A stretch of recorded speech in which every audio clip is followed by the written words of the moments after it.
use the Hijab 10 discount code for 10% discount on a wide range of products, including premium Ethiopian black seed products. Assalamu alaikum wa rahmatullahi wa barakatuh.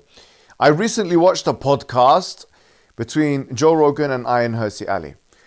She recently also had a podcast with Jordan Peterson, which I responded to in a decisive refutation, a cutthroat refutation that you can see in the description box. Now, I don't want to speak in a sesquipedalian, loquacious way. I want to be straight to the point and say what I thought was fundamentally flawed with this particular podcast that took place between Hirsi Ali and Joe Rogan. Now, they spoke about many things, and I could spend a good 15, 20 or 30 minutes telling you on each occasion where she went wrong and spoke untruths. But I'm just going to focus on one thing, which is so egregiously ahistorical that it requires a refutation with the sources and evidences, textual evidences to prove my point.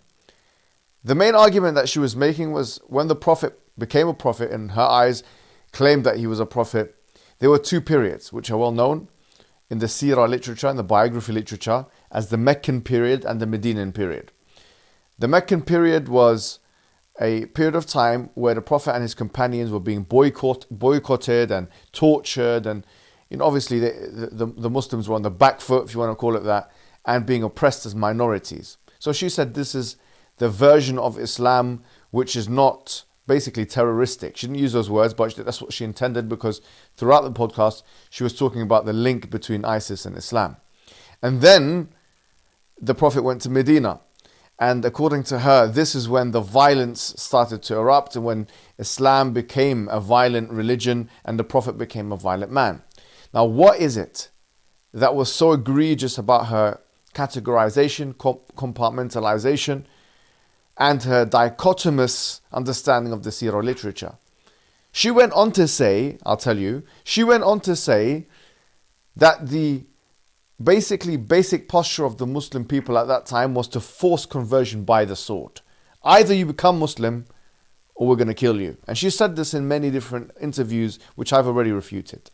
But I thought I would give this particular contention its due. Before I do so, let's see what she has to say and see how Joe Rogan responds.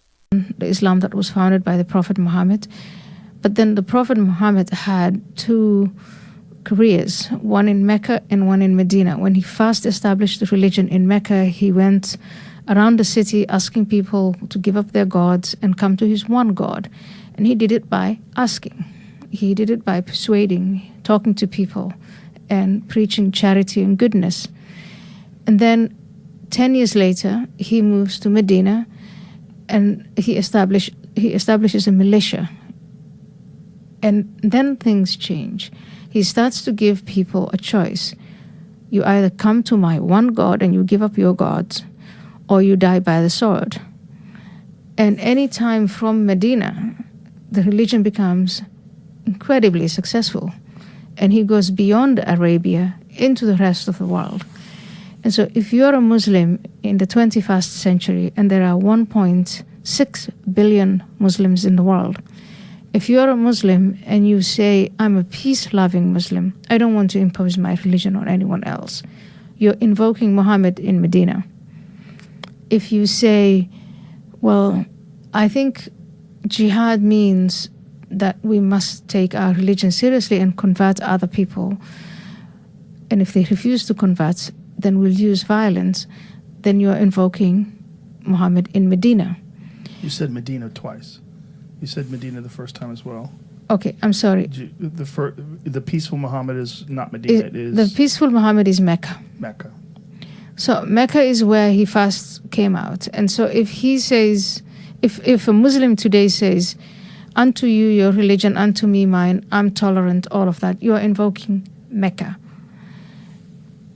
If you're invoking jihad, the Islamic State of Iraq and Syria, ISIS, Al-Qaeda, and some who are sometimes violent, but not all the time, the Muslim Brotherhood and other organizations and movements, they're invoking Muhammad in Medina.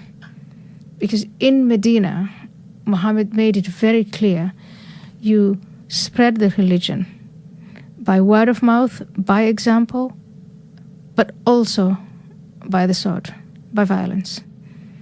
That's Medina Islam. So I think it would be more accurate to say there's just one Islam at this point that's unreformed. Now, Joe Rogan doesn't know anything about Islam. And just like Jordan Peterson and many of those individuals, they have not spoken to anybody who is trained in the Islamic sciences. And so they have not educated themselves or even cared to educate themselves about Islam as a world religion followed by almost a third of the world's population.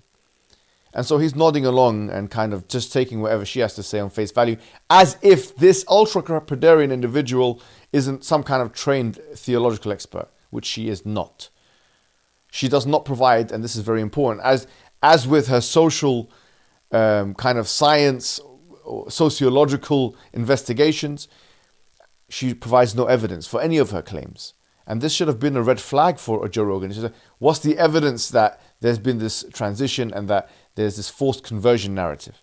But he didn't do any of that. He just took everything what she said on face value. What is the evidence against it, you may ask? Well, this is the evidence against it. If you go to chapter 2, verse 256 of the Quran, it says, لا إكراه في الدين. There is no compulsion in religion. قد تبين الرشد من الغي. That falsehood has been made clear from truth has been made clear from falsehood. فَمَن يَكْفُرُ بِالطَّاغُوتِ. Whoever disbelieves in the false gods, وَيُؤْمِن بِاللَّهِ, and whoever believes in Allah, فَقَدْ اسْتَمْسَكَ بِالْعُرْوَةِ الْوُثْقَى, then they have held on to the correct type of anchorage, لَا انْفِصَامَ لَهَا, which cannot be undone. This is the verse which is undoubtedly, unequivocally, and unambiguously telling us as Muslims that we cannot force people to become Muslim if they don't want to become Muslim. And that this is not our effort, our objective, or our standard, or our morality. This verse is a general verse. And, I may add, revealed in Medina, not in Mecca, which goes completely counter-narrative to what this individual said. And this verse was revealed at a time where a Jewish woman swore that she would raise her child as a Jew. And people in Medina, probably Muslims, who had the child, were worried that these children would be born or raised as Jews whilst they were Muslims. And this is narrated in the authentic traditions of the Prophet. The Prophet said, La ikrah, he basically narrated this same sentiment that there is no compulsion here. We can't force people to become Muslim if they don't want to be Muslim. And that is certainly not what Islam says in Medina or in Mecca. Moreover, there is a very famous hadith of the Prophet where his sword, he went to sleep and his sword was on a tree. He woke up and a man started holding the sword. And he was asking the Prophet if he was worried, if he was scared or something like that. He said, no, Allah will protect me. God will protect me. And as he said that, the guy's sword fell off and it went into the Prophet's hand. So now imagine this. The Prophet is holding the sword and the guy is there. He's seen that this miracle, if you want to call it that the sword transferred into the Prophet's hand.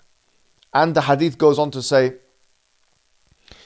that the Prophet asked him, accept me as the messenger, etc. He said, no, but I'm not going to fight you or your people. Now bear in mind, the Prophet is holding the sword and the man is right in front of him saying, I'm not going to accept you as a prophet and I'm not going to be a Muslim. Now, if the narrative was true, and this was in Medina, if the narrative was true, then the Prophet should have chopped his head off and said, no, well, if you don't accept my way, I'm going to kill you. Instead, he let him go. And that man praised the Prophet to his people, saying this man is the best person that has ever been sent, or something in hyperbole to that extent. So, that's another evidence. And I can continually quote evidences in the Medinan period which go completely counter-narrative.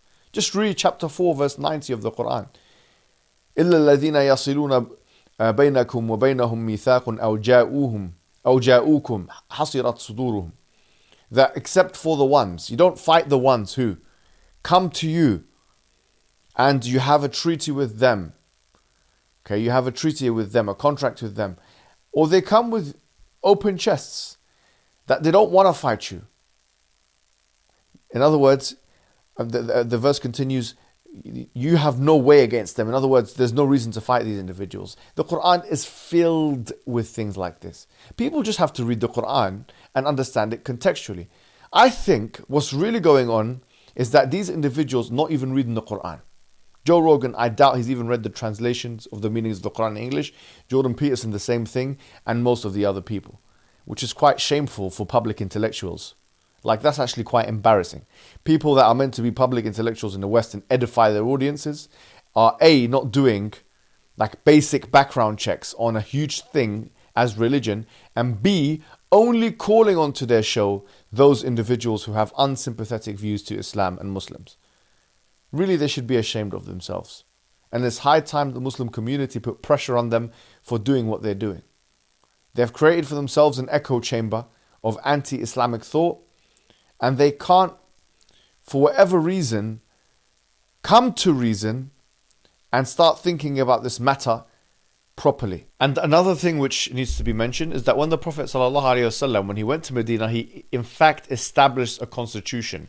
And in that constitution, he explicitly assured the the blood and the life and the protection of the Jews and the other unbelievers in the area, explicitly. And this is mentioned in many books and riwayas, which are referred to as narrations. For example, Ibn Shihab al-Zuhri in his Maghazi, it's a particular book and a source. Not only that, but so someone will say, well, this is something which is abrogated and is no longer like that. But if that is the case, then how comes after him the Sahaba or the companions, for example, Umar ibn al-Khattab, when he conquered the Jerusalem, he came in and he told the people that the same kind of sentiment, same kind of thing. He said that your churches are protected, your lives are protected. And Ibn al-Jawzi mentions this in his book, and many others mention it. We can give you the sources for that at any point in time. And this is well known. And in fact, you can even read an Orientalist work on it, because I'm mentioning Islamic sources. Go and read The Preaching of Islam by Thomas Walker Arnold.